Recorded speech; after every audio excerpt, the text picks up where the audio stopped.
conversaremos con el profesor Mazhar Al-Sheridad, economista, profesor universitario, investigador y escritor, sobre todo de temas petroleros. Esos 50 años que tiene experiencia en la investigación en materia petrolera nos van a ser muy útiles para poder entender el momento histórico que nos toca vivir. Profesor, usted ha estudiado el tema petrolero por más de 50 años y otros temas, porque el petróleo no se puede ver en un contexto aislado, ¿no? Pero el tema que nos ocupa ahora como país petrolero tiene que ser justamente el petróleo, las bajas del petróleo, el papel de la OPEP, los crudos, muchos temas que usted ha venido estudiando durante muchísimos tiempos. ¿Fija la OPEP los precios del petróleo? ¿Es indispensable que se haga una reunión de la OPEP? ¿La OPEP puede determinar que otros países bajen su producción? ¿Puede regularlos? ¿Los países no OPEP? Son muchas preguntas, pero... No, muy acertada. Es el centro de cómo entrarle al tema realmente, plantearse, porque el hombre de a pie se imagina que bastaría con unir voluntades en la OPEP para que entonces automáticamente se tome una decisión de cerrar los grifos. Y si uno comienza por ver este punto, vemos que mientras el término de la terminología de decir cerrar o abrir los grifos sí aplica en el caso de todos los países de la OPEP, especialmente los del Medio Oriente, no aplica en el caso de Venezuela, porque Venezuela tiene la característica de que históricamente hablando, estoy hablando de los años 20, 30 y 40. Y aquí traje el anuario estadístico de lo que se llama ahora petróleo y otros datos estadísticos, el PODE, que es la fuente oficial más fidedigna, del año 49. Y desde entonces vemos que el número de pozos productores en Venezuela prácticamente supera el total de los 4 o 5 países productores del Medio Oriente en la región del Golfo Pérsico. Esto incide enormemente en el costo de producción. Encarece el costo de producción en Venezuela en comparación con el costo de producción la allá. mayor cantidad de pozos. La mayor cantidad de pozos. Pero eso no garantiza la calidad. No, eso viene agravado primero por la calidad. Mientras históricamente el promedio de gravedad de los crudos que ha extraído Venezuela, sea a través de las concesionarias o con PDVSA, la serie histórica nos señala que el máximo que, digamos, los mejores años, hemos logrado un promedio de 25 grados, pero en promedio estamos en alrededor de entre 20 y 22 grados, versus unos 33 a 35 grados en el Medio Oriente. Pero ahora viene el agravante, eso en cuanto a la calidad. Que determina los precios. Que determina lo que la refinería puede producir, lo que se llaman productos caros, blancos, como gasolina de aviación, gasolina, querosén, nafta, etc.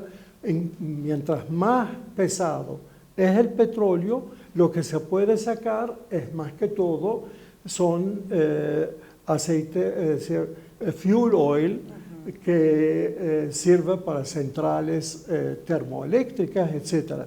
Entonces, el rendimiento, económicamente hablando, de un barril de crudo de Libia o de Nigeria o de Angola es como 5 o más veces mayor que lo que se puede aprovechar de un crudo de una mezcla de crudos venezolanos. Por eso es que en meses pasados se hablaba de que se importaban ciertos petróleos de otros países. Si quisiera, tocamos esto cuando lleguemos quizás al tema de la faja, Sí, claro, claro. donde están las mayores reservas del mundo.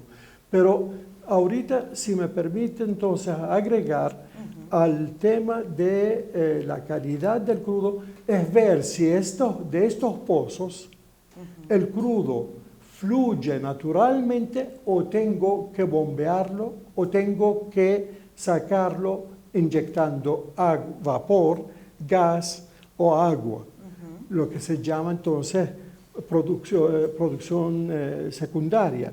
Entonces, esto no existe en la mayoría de los países de la OPEP y en el Medio Oriente en especial, de donde proviene la mayor parte de la producción de la OPEP. Yo personalmente, la primera vez en mi vida, a los 27 años, 28 años, que vi un balancín fue sobrevolando el lago de Maracaibo, cuando veo y pregunto, ¿qué es eso? Me dicen, esos son balancines. Eso no existen en los países del Medio Oriente. Aquí el balancín es el símbolo por excelencia. ¿Por qué? Porque no hay presión de gas suficiente en el pozo, en el yacimiento, que empuje el petróleo hacia la superficie.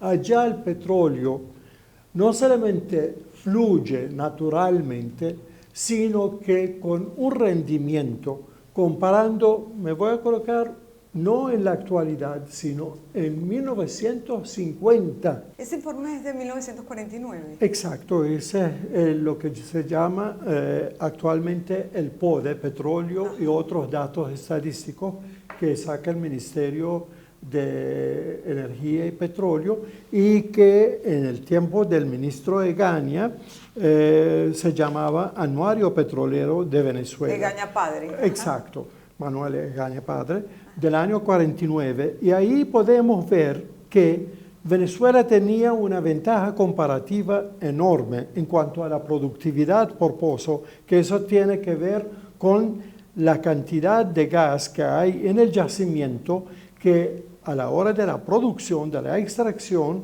si este gas es lo suficientemente en cantidad y en fuerza, si empuja el petróleo crudo a la superficie naturalmente o hay que sacarlo, ayudarlo. Pero entonces la productividad por pozo, Venezuela tenía una ventaja comparativa enorme con respecto a Estados Unidos. Estados Unidos, cada pozo producía 11 barriles, Venezuela 210. Caramba. Pero en el mismo año, cada pozo en Irak producía 8.493, en Irán más de 7.000, en Arabia Saudita más de 6.000, en Kuwait más de 3.000.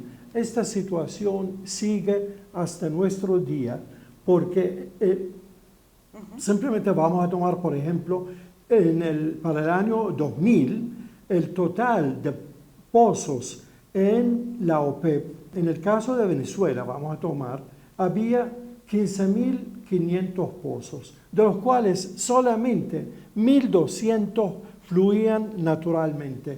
14.000 había que sacarlos ayudados. En el caso del resto de la OPEP, 11.500 pozos fluían naturalmente. Eso quiere decir que nuestros costos de producción son mayores. Nuestro crudo es más pesado. Y la productividad por pozo es aquí apenas la décima o menos que la décima parte de lo que se obtiene de cada pozo. Es decir que además de la crisis mundial que hay en la baja de los precios del petróleo, nosotros tenemos una desventaja comparativa con el resto del mundo. Natural. Esa es la dotación que nunca nos dimos natural. cuenta quizás porque había una bonanza petrolera, los precios estaban altísimos. Yo creo que no solamente nunca, es decir, el hombre común, ¿de dónde obtiene la información? Va al colegio o escucha la radio o la televisión. Si ni en el colegio, ni en la radio o televisión, los medios en general, incluso los escritos, si no le dicen la verdad sobre lo que tiene, entonces se deja impresionar por el volumen. Bueno, es que tampoco es que es una información que manejemos todos los días, aunque somos un país petrolero que debería ser una información que se dan hasta en los colegios. Doctora, esto es el ABC del petróleo. Claro. Entonces, en los programas escolares, es decir, si yo quiero de verdad construir una sociedad ilustrada que pueda participar y opinar con criterio, tengo que darles las herramientas. No, los conocimientos necesarios, entonces, claro. Esto no es un secreto, esas son publicaciones oficiales. Sí. Por eso comencé el programa diciendo que usted tenía más de 50 años investigando y estudiando el tema petrolero, entre otros. Pero digo, cuando nosotros decimos que tenemos las reservas petroleras más grandes del mundo, amén, ¿verdad? Pero vamos a ver qué calidad de petróleo está en la faja. ¿Qué nos va a dar esa? Es que el problema está en que se trata de un crudo de 8, 10 grados. Que va a costar sacarlo muchísimo. Entonces, no, sacarlo no es el problema. Para poderlo vender en el mercado internacional, tengo que hacerlo digerible para las refinerías. Claro, y para esto tengo que mezclarlo o con crudos Mesa, Santa Bárbara, venezolanos, livianos, pero resulta que tenemos muy poco de esto. O importarlos. Entonces tenemos que importarlos al precio del mercado internacional. Entonces, puedo comparar un crudo que es como el mercado lo que reclama, son papitas fritas listas, y yo lo que tengo es un territorio enorme donde puedo sembrar muchísimas papas, pero lo que puedo ofrecer es la papa con su tierra y todo. Hay que limpiarla, todo esto para convertirla en, estoy comparando la nafta o la gasolina con las papas fritas, esas que se consumen en el supermercado. Entonces, eso es lo que reclama el mercado y eso no lo tengo. Y eso hay que decírselo claramente, igual no que ahora. Históricamente he tenido que educar al pueblo y decirle, señores, yo tuve que crear en el año 58-59 una cosa cuyas letras parecieran una fórmula de química. CCCCH. ¿Qué es eso? La Comisión Coordinadora para la Comercialización y la Conservación de los Hidrocarburos. ¿Por qué Venezuela es el único país de la OPEP que tiene o tuvo que crear una comisión de este orden? Y es uno de los pilares del Pentágono petrolero de Pérez Alfonso, porque Pérez Alfonso tuvo que decirle al país, brillante y honesto, y tuvo que decirle al país, señores, nos quedan pocas reservas comerciales apetecibles por parte del mercado petrolero internacional. Y este poco petróleo bueno, normal, tengo que manejarlo con un criterio de escasez. De ahí la teoría de la conservación y de ahí los esfuerzos de Pérez Alfonso como gran patriota en defensa de los intereses nacionales de Venezuela, busca la creación de la OPEP para que se generalice esta teoría de la conservación. Lo que pasa es que los otros no tienen las mismas condiciones. No tienen el mismo problema de origen de nosotros. No tienen ese Claro. problema y por lo tanto, No les interesa. a lo largo de más de 50 años, hemos venido creyendo que tenemos situaciones idénticas y por lo tanto lograr el consenso es automático. Es imposible. No, yo diría que es imposible, de hecho, en este momento. Esa es una ilusión y hay que enfrentarla cambiando el modelo y ese modelo. ¿Cuál es el papel de la OPEP en este momento? Realmente la OPEP está actualmente como un cuerpo que ha recibido una dosis, ha decidido inyectarse una dosis muy alta para mantenerse como cuando yo voy donde el odontólogo, el doctor, hágame lo que quiera, pero por favor, primero la anestesia.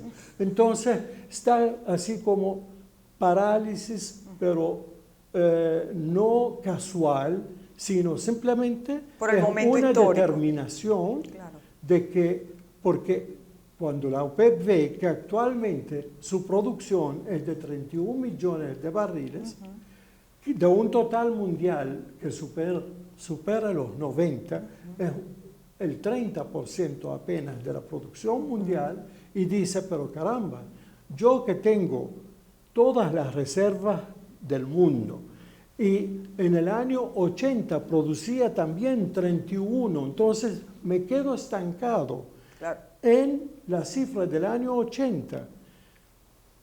35 años después estoy en la misma y permito con la política de defensa del precio que surja la categoría de países no OPEP que se apropian entonces de esa porción tan enorme del mercado y yo soy el marginal, el complementario.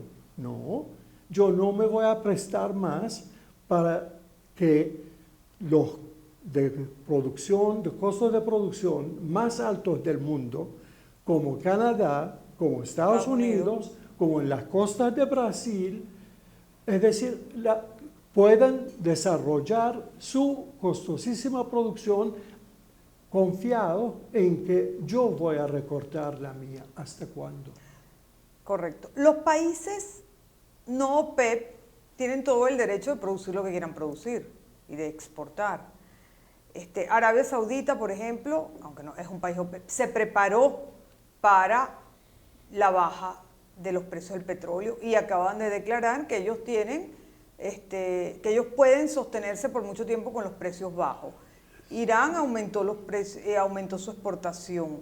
¿Qué está pasando en el mundo, sobre todo en esa parte del mundo con relación al petróleo? Es que yo no sé qué es lo que ha pasado de verdad, qué es lo que ha impedido la aplicación de esa teoría tan cierta o ese eslogan, el de la siembra petrolera, Totalmente. que únicamente es patente venezolano. Sí. Entonces, ¿pero de qué sirve patentar un principio, tenerlo y no aplicarlo, teniendo la naturaleza le ha dotado a Venezuela con todo? Sí, para empezar, agua y luz todo el año.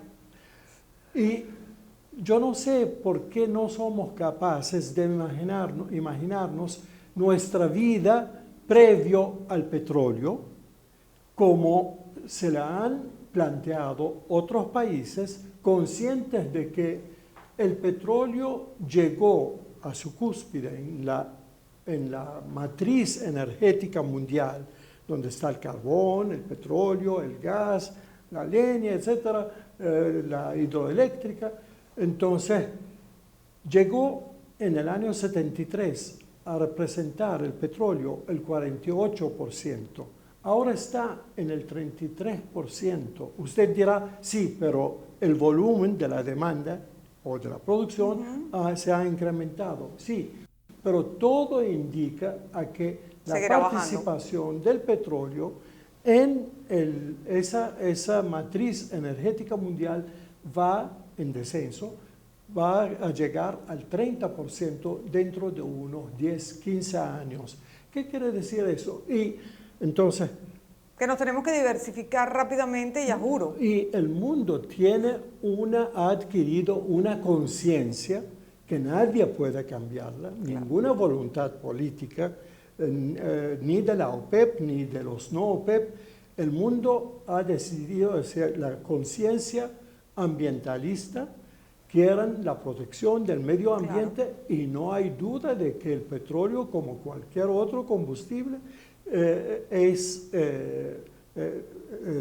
daña el medio ambiente, sea el aire, sea las aguas de los ríos, de los océanos, etc.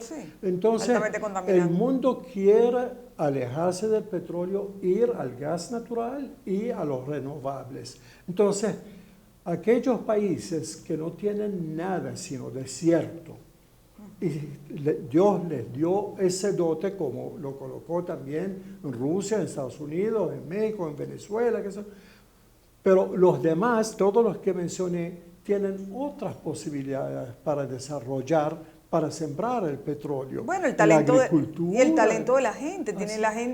Todos los países tienen suficientemente gente preparada para desarrollar otras cosas. Entonces, un país como Kuwait, por ejemplo, crea su primer fondo para de inversiones, para las futuras generaciones. En 1964, con el precio del petróleo a $1.80. Yo creo que ahí hay una gran sabiduría de pensar estratégicamente para los próximos 50, 100 años. Señores, ¿qué voy a hacer? ¿De qué voy a vivir el día en que o se acaba el petróleo, o lo que me queda de petróleo es de una calidad que no es la que el consumidor reclama, o que, es decir...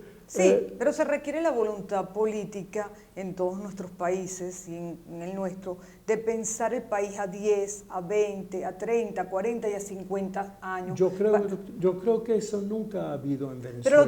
Pero lo va a tener que haber, porque si queremos echar para adelante, tenemos que pensar en el futuro. Yo creo que siempre en Venezuela se ha pensado para los 50 años que voy a gobernar, o los 7 años que voy a gobernar, etc.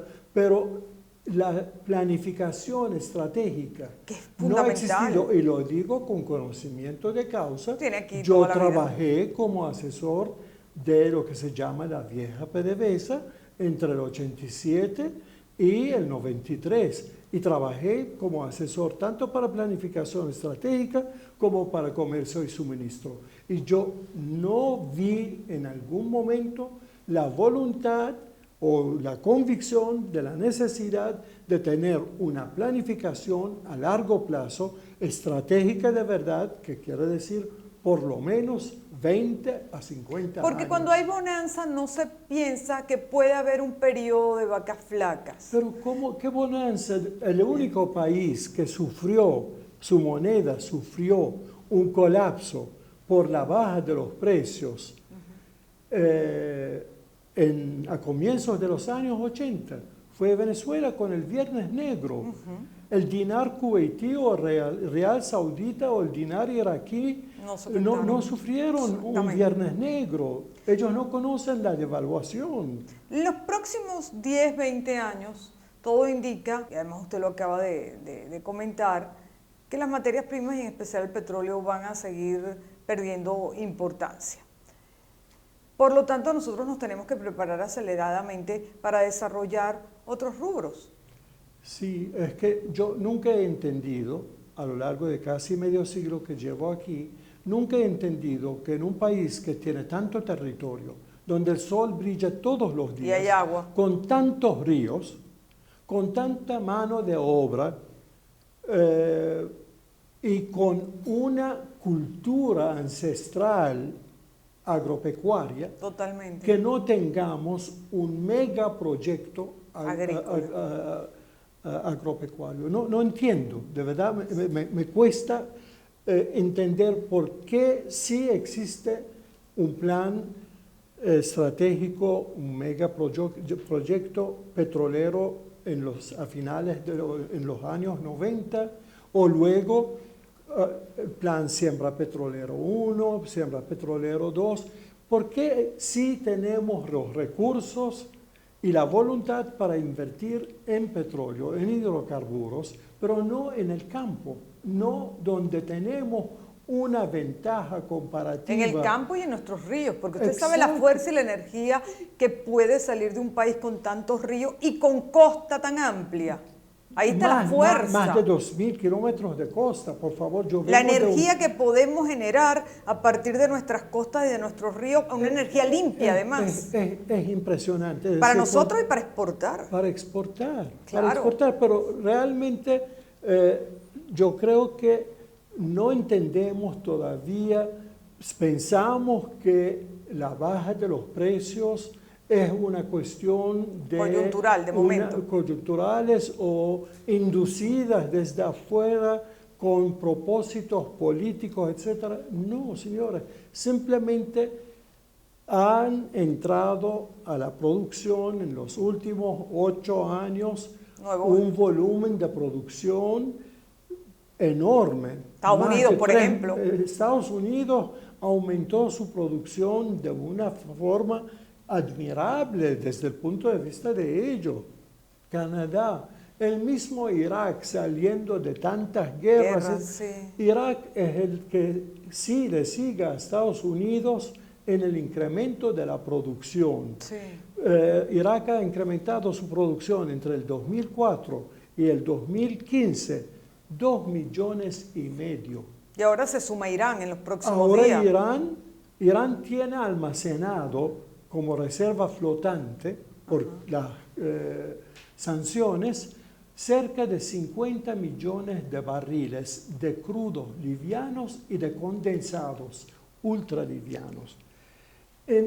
Ya Irán comenzó, ya llegaron los primeros barcos, los primeros tanqueros que cargan estas reservas, que lo que hacen naturalmente es contribuir a la baja del precio, porque en el mercado de por sí, sin la entrada del crudo iraní, que tienen todo el derecho de hacerlo después del levantamiento de las sanciones, esto lo que va a hacer es bajar el precio más. Imagínense, Más. es decir, la guerra de descuentos que existe actualmente. Claro.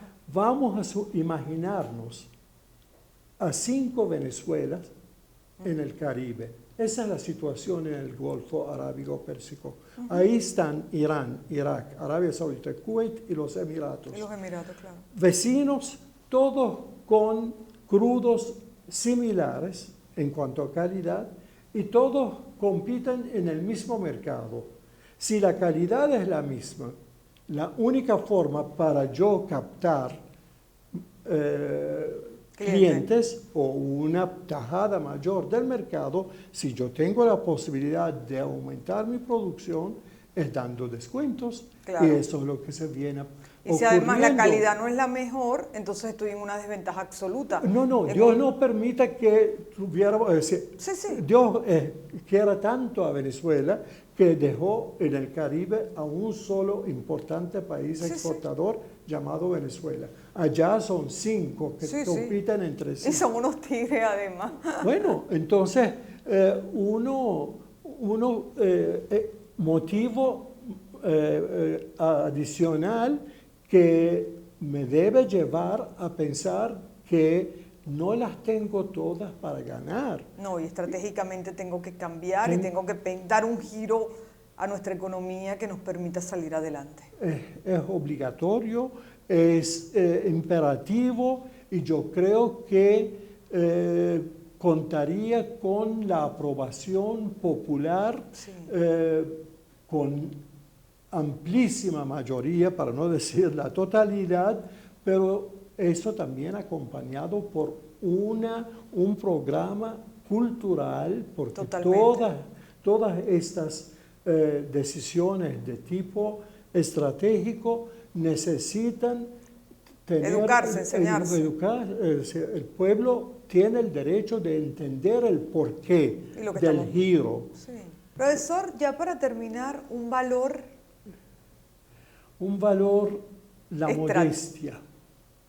El no pensar que soy rico y esa riqueza me lleva a tener hasta una actitud con respecto a otros países y pueblos vecinos como despectivo, como yo valgo más, etc. Yo creo que la riqueza más importante que puede tener un pueblo son sus valores ético-morales y su voluntad a trabajar y a producir y no a depender de la voluntad de la naturaleza. Profesor, ha sido una grata conversación, hemos aprendido mucho y me queda como conclusión hoy más que nunca que tenemos que reinventarnos como país y que para ello tenemos quizás 10, 15, 20 años máximo antes de que el petróleo siga perdiendo el poder que tiene en el mundo. Muchísimas gracias. Gracias. Amigos, hasta la próxima semana. Gracias.